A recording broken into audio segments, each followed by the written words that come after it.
There will always be someone who tries to disturb your peace. A rude stranger, a disrespectful coworker, a difficult relative, or a person who knows exactly which words will make you angry. They may criticize you, insult you, question your abilities, or deliberately push your emotional buttons. But here is the truth. No one can control your emotions unless you give them permission. The Stoics understood that the greatest form of power is not controlling other people, it is controlling yourself. Anyone can react with anger, anyone can shout, argue, or seek revenge. But remaining calm while someone is trying to provoke you requires strength, wisdom, and discipline. Marcus Aurelius reminded himself that the best response to another person's wrongdoing was not to become like them. Epictetus taught that people are disturbed not by events, but by the meaning they attach to those events. Seneca warned that anger often causes more damage than the original insult. Today, you will discover 7 powerful Stoic rules that will help you remain calm under pressure. Protect your peace, and never allow anyone to provoke you again. Listen carefully, because the moment you master your reactions is the moment other people lose their power over you. Rule number 1. Create a pause before you respond. Provocation depends on speed. Someone says something disrespectful, and before you have time to think, your emotions take control. Your heart begins to beat faster, your body becomes tense, your mind immediately prepares a response. This is exactly what the other person wants. They want you to react without thinking. They want to pull you into an argument where both of you lose control. The Stoic response is simple. Pause. Do not immediately answer the insult. Do not send the angry message. Do not raise your voice. Take a slow breath and give yourself a few seconds to think. That small pause creates distance between what happened and how you choose to respond. Inside that distance is your freedom. Imagine that someone criticizes you in front of other people. Your first instinct may be to defend yourself immediately, but instead, you remain silent for a moment. You look at the person calmly and ask yourself, is this worth my energy? Will my response improve the situation? Am I about to act according to my principles or according to my anger? Most regrettable decisions happen when emotions move faster than wisdom. A pause does not mean you are weak. It means you refuse to surrender control of your behavior. The person expecting an emotional explosion becomes confused when you remain composed. They may continue speaking, but their words lose their power because you are no longer reacting automatically. When you feel anger rising, breathe in slowly, hold it for a moment, and breathe out. Relax your shoulders. Lower your voice. If necessary, leave the situation temporarily. You do not have to attend every argument you are invited to. The next time someone tries to provoke you, remember this: your first reaction may be emotional, but your final response is always a choice. Rule number 2. Separate facts from your interpretation. Epictetus taught that people are not disturbed by events themselves, but by their opinions about those events. This means that an insult does not automatically create anger. Anger appears because of the meaning you give to the insult. Suppose someone does not reply to your message. The fact is simple: they have not replied. But your mind may create a story. They are ignoring me. They do not respect me. They think they are better than me. Within minutes, you may become angry about a story that might not even be true. Perhaps the person is busy. Perhaps they did not see the message. Perhaps they are dealing with a private problem. The same thing happens when someone speaks in an unfriendly tone. The fact is that their tone sounded unpleasant. Your interpretation may be that they are deliberately disrespecting you. By separating facts from interpretation, you prevent your imagination from increasing your suffering. Ask yourself, what exactly happened? What part of this situation is a fact, and what part is a judgment created by my mind? Someone called you foolish. That is a fact. But their words do not prove that you are foolish. They only prove that the person chose to use that word. Someone questioned your abilities. That does not reduce your abilities. Someone laughed at your dream. That does not make your dream impossible. Words are sounds until you attach meaning to them. When someone insults you, imagine that they are throwing a package toward you. You are not required to accept it. Their anger, bitterness, and negativity belong to them. You do not have to carry what they are trying to give you. Instead of immediately believing their words, examine them calmly. Is there useful truth in the criticism? If there is, learn from it. If there is not, let it pass. Either way, anger is unnecessary. Rule number 3. Stop trying to control other people. A major cause of frustration is expecting other people to behave according to your standards. You expect them to be polite, honest, loyal, grateful, reasonable, and respectful. When they fail to meet those expectations, you feel personally offended. But Stoicism teaches us to clearly separate what is under our control from what is not. You control your choices, your effort, your character, your words, and your response. You do not control another person's opinions, emotions, behavior, or level of maturity. You can explain yourself perfectly, and someone may still misunderstand you. You can treat a person kindly, and they may still betray you. You can work honestly, and someone may still criticize you. The more you demand that uncontrollable people behave exactly as you want, the more power you give them over your emotional state. Acceptance does not mean approving of bad behavior.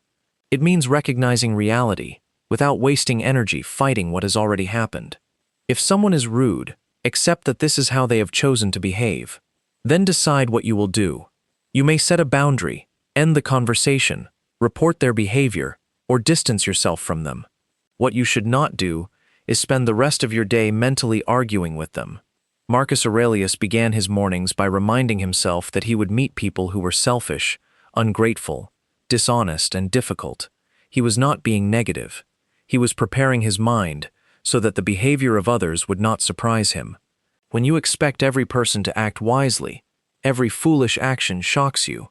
But when you understand human nature, you become emotionally prepared. People will sometimes behave badly. That is their responsibility. How you respond is yours. Rule number 4. Do not make every insult personal. Many people provoke others because they are already fighting a battle within themselves. A person who feels powerless may try to dominate others. A person who feels insecure may constantly criticize. A person who is unhappy may become irritated by someone else's peace. Their behavior may have less to do with you than you think. This does not excuse disrespect. However, understanding the source of someone's behavior can prevent you from absorbing it. Imagine a person carrying a glass filled with dirty water. When someone bumps into them, the dirty water spills out. Why did dirty water spill? Because that is what the glass contained. In the same way, when pressure is applied to people, whatever they carry inside often comes out. If they carry anger, anger appears. If they carry resentment, resentment appears. If they carry patience and wisdom appear. When someone throws negativity at you, they are revealing their internal condition. They are not defining your value. A stranger insults you in traffic. Do they know your character, your sacrifices, your struggles, or your achievements? No. Their opinion is based on a few seconds of frustration. Why should a person who knows almost nothing about you have the power to determine how you feel about yourself? Even when criticism comes from someone close to you, examine it without immediately making it part of your identity. You can say to yourself, "This is their opinion. I will consider it, but I will not automatically accept it as truth." The strongest person in the room is often the one who does not need to defend their ego against every comment. You know who you are. Let your actions speak over time. You do not need to fight every person who misunderstands you. Rule number 5. Choose dignity over temporary satisfaction. Anger offers immediate satisfaction. You say the cruel thing. You expose the secret. You send the message. You embarrass the person who embarrassed you. For a few moments, you may feel powerful, but later, when your emotions become calm, regret arrives. You realize that you acted against your own character because someone else behaved badly. The Stoics believed that your character is one of the few things no one can take from you. However, you can abandon it through your own choices. Before responding to provocation, ask yourself, will I respect this decision tomorrow? Not, will this response hurt them? Not, will this prove that I am right? Ask whether your behavior reflects the kind of person you want to become. Anyone can drag you into the mud. Your responsibility is to decide whether you will follow them. Imagine two people arguing loudly. Both are insulting one another.